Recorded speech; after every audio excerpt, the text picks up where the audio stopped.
that doesn't work very well. I'm actually using Play-Doh to hold my phone here. Play-Doh has many uses. This is still a little bit awkward. Let's try like this. Okay, well, today I wanted to talk about FODMAPs. I have a lot of food here and can't seem to fit it in the, in the video. Here it is. Okay, so I guess I'll have to lower myself a little bit. So today I wanted to talk to you about FODMAPs because so many people are now hearing about what FODMAPs are, and so many people also suffer from different gut and digestive issues like IBS, which stands for irritable bowel syndrome, or SIBO, which stands for small intestinal bacterial overgrowth, or any other kind of gut-related symptoms like bloating and abdominal pain and discomfort, or changes in the bowel movement like diarrhea or constipation, or a little bit of both. And all of these things that show that digestive health is not as good as it should be. A lot of people with autoimmune conditions may also have some digestive issues also, whether they have overt symptoms or not. Autoimmunity is often linked to leaky gut, and that's why there's a very large percentage of the population that should be paying more attention to their gut health, if not everyone, because we now know that it is the root of so many of today's chronic health conditions. But today I want to talk more specifically about FODMAPs. First, who am I? I'm Aglaé Jacob. I'm a registered dietitian and nutritionist. I specialize in digestive health. I'm the author of this beautiful book called Digestive Health with Real Food. We now have a second edition that will be released on April 1st. It is bigger, better, updated, expanded, including many, much more information about how to do the elimination diet, how to customize it for yourself, also how to, and there are also many more recipes. So some people have called this book a textbook, or a digestion Bible, and it's also a cookbook at the same time. So you can find it on Amazon and all the other places where they sell books. And today, FODMAPs. So FODMAPs, what do that stand for?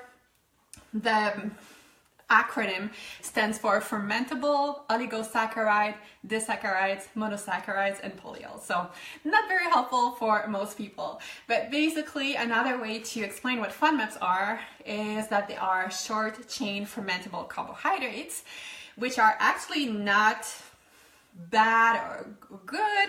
They're not unhealthy or healthy. It's just that, well, actually they're healthy for most people with a healthy gut, but they become a problem and they become problematic and cause symptoms, gut problems and digestive symptoms in those with an unbalanced gut flora. So, okay, sorry, I thought there was a comment, but so FODMAPs are not good or bad. They're not healthy or unhealthy. It's just that if we have the wrong kind of flora, if our gut flora is unbalanced, if we have too much of that, or if we have an overgrowth of bacteria in our small intestines, for example, in other words, if we have bloating or any kind of digestive issues, FODMAP may be to blame. And FODMAPs can be found in different foods. Again, has nothing to do with being healthy or not. It can be found in healthy foods or not so healthy foods. So let's have a look at some of the foods that do contain FODMAPs first. So things like onions and garlic and all the other seasonings like garlic powder, garlic salt, onion powder, onion salt, and oftentimes in ingredients, I forgot to get something from my fridge, in things like sauces and salad dressings, you'll often find some onion powder, garlic powder, or sometimes it only says seasonings and doesn't specify, but it might still contain some garlic and onion. So for those sensitive to FODMAPs, that may be a problem. Same thing with fruits like apples, pears, pomegranates, watermelon. A lot of fruits contain FODMAPs. With the starches, we have things like sweet potatoes, but not regular potatoes. It will be, this side contains FODMAP, this side doesn't have FODMAP. So potatoes, yes, has FODMAPs. Cassava or yucca is another root that I really enjoy, and it does contain FODMAP if you have a significant amount of it. If you have 3/4 cup of more at a time, it is high FODMAP, and if you have half a cup or less, it is low FODMAP. Sweeteners like honey, very high in FODMAP. Even like a small amount can bother a lot of people. Peanut butter shouldn't be on that side, it should be on the other side, but things like almond butter or cashews and flax seeds contain FODMAPs. We have vegetables like cauliflower and mushrooms and broccoli and Brussels sprouts and cabbage that contain FODMAPs, dates, wheat in any form, whether it's bread or pasta or couscous or any of the other things that we find wheat in. So, and there's also all of the dairy products that contain lactose, like milk and yogurt and fresh cheese, that may be problematic. So a lot of food, you know, and as you can see, you cannot really tell by looking at the food whether it contains FODMAPs or not. You just have to know it. And if you're curious in learning more about the different foods that have FODMAPs, I suggest you look up the apps. There's 2 apps that I would suggest. One is free. It is called SIBO, S-I-B-O. So you can download that one. And there's another app called FODMAPs that comes directly from Monash University in Australia, where they do all of the testing. It's quite complex and complicated and costly to measure the FODMAP content of different foods. So that app I think is about $10, but it is really detailed and has all of the foods that you may be looking for to know what their FODMAP content is, and with specific amount, like, you know, what serving size is appropriate, what would be too much. So for people with digestive issues, it might be a good idea to avoid high FODMAP foods, not for the rest of their life though, for maybe 3 to 4 weeks, up to 6 weeks, to kind of reset the fermentation, because that's what happens when people don't tolerate FODMAPs well. There is some kind of fermentation that happens within the gut, and the gut flora just uses those FODMAPs as food, and that causes a lot of gas and bloating, and the gas produced by those bacteria also affect how the intestine works, causing either constipation, diarrhea, or a little bit of both in some cases.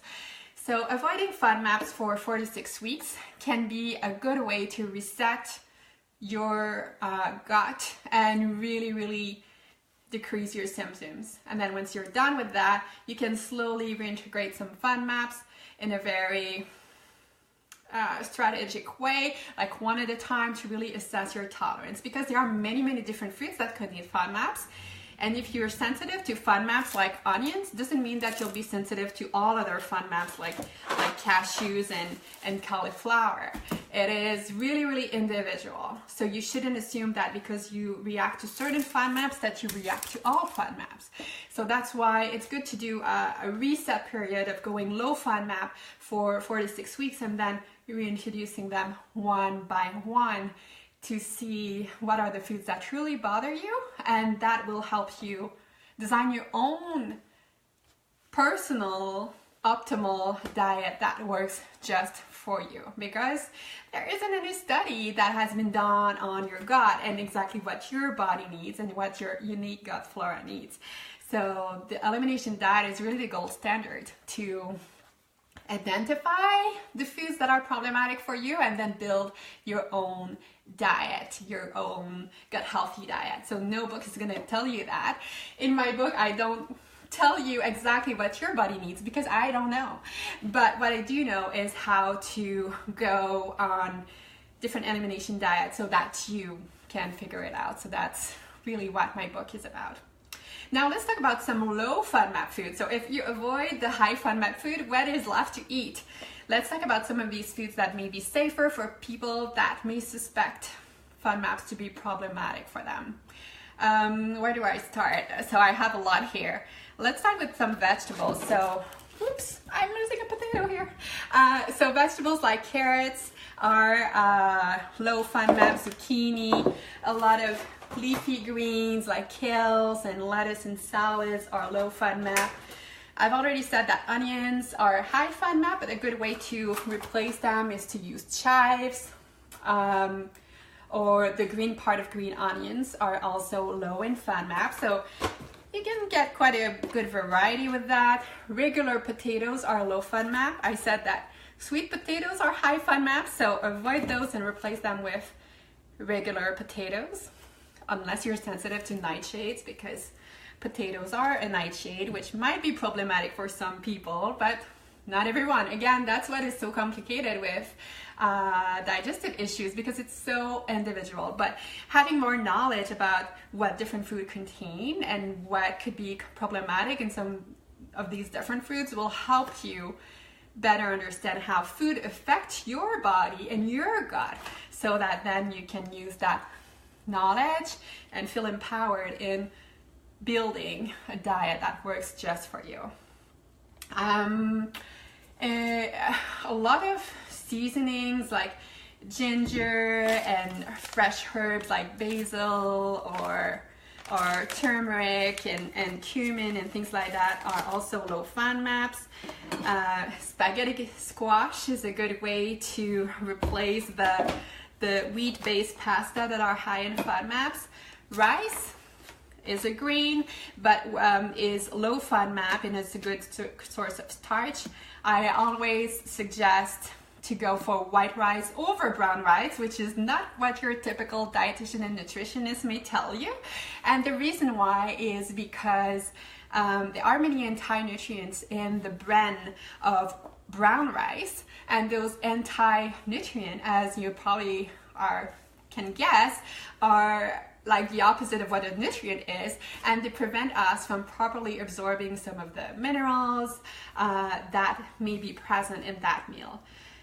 Also, many people prone brown rice because of its lower glycemic index and higher fiber content, but really the difference is so little that it's not even worth it. So for all of these reasons, and also because white rice has a lower and arsenic content, which makes it a lot safer for all of us. So white rice over brown rice, but all kinds of rice really are low in FODMAP. So that's a good option. Oats also are low FODMAP depending on how much you eat. If you have a cup or more, that becomes high in FODMAP with those other foods. But if you have less than half a cup of dry oat flakes or less, it's low FODMAP. Then we have things like tomatoes. If it's a tomato sauce that is really condensed and concentrated, then it might become high FODMAP, but those are kind of fresh tomatoes from the garden that would be safe. Then we have, in terms of nuts and seeds, peanut butter would be safe on a low FODMAP diet. I have things like plantains, which is a great source of starch and carbohydrates on a low FODMAP diet. Sauerkraut, I said that cabbage is high in FODMAP, but sauerkraut, the fermentation process, removes some of the FODMAP, making it low FODMAP and also a good source of probiotics, so that can be great for some people. Apple cider vinegar is also low in FODMAP, up to 2 tablespoons. So even though apples are high in FODMAPs, apple cider vinegar is safe, and it's actually so great for digestion and really helps support the digestion process. So that's a good one to add. A lot of fats and oils, like I have olive oil here, but coconut oil, butter, animal fats would be low in FODMAPs. With coconut milk, it depends on the amount. I always suggest looking at the other ingredients to avoid guar gum. This one has guar gum or other thickeners, because that may be problematic for many people with gut issues. But less than half a cup of coconut milk is considered low FODMAP. A lot of our protein options like eggs and fish and meat are low in FODMAP as well, so that's really good to know. And in terms of sweetener, I said that honey is high FODMAP, high fructose corn syrup, agave syrup, all of these processed sweeteners are higher in FODMAP, but maple, those are maple flakes, but maple syrup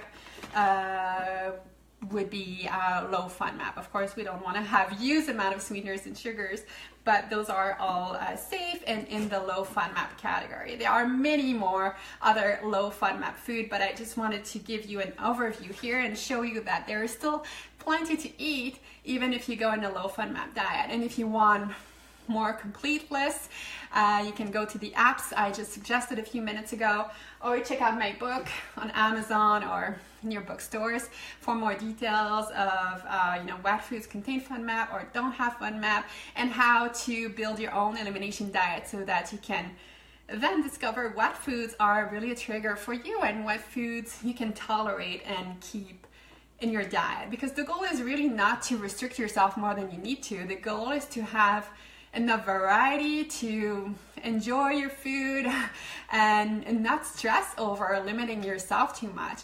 And also we want to keep enough variety so that you can get all the nutrients that we need. Also, a low FODMAP diet is not a long-term solution. Yes, it's very beneficial, but in the long term, the goal is really to be able to reintegrate some FODMAPs in your diet, because those FODMAPs are actually prebiotics, which means that they feed your gut flora. So of course, the first thing is to balance the gut flora, because if the gut flora is unbalanced, those FODMAPs cause gut issues. But once we slowly heal the gut and balance the gut flora, then those FODMAP food become prebiotics and become really good food to allow your healthy and balanced gut flora to thrive and keep you healthy. So I think that's it. If you have any questions about FODMAP, let me know. I will try to do another Facebook Live video this week to show you how to make homemade sauerkraut, because that's really the cheapest, most effective way to get your probiotics to balance your gut flora. So I'll try to show you how I make mine this week. And don't forget that if you need more info, I'll have a lot more in the book. So that's it. How do I turn this off? Have a good week, everyone, and let me know if you have any questions. Bye-bye. Oops. Oi.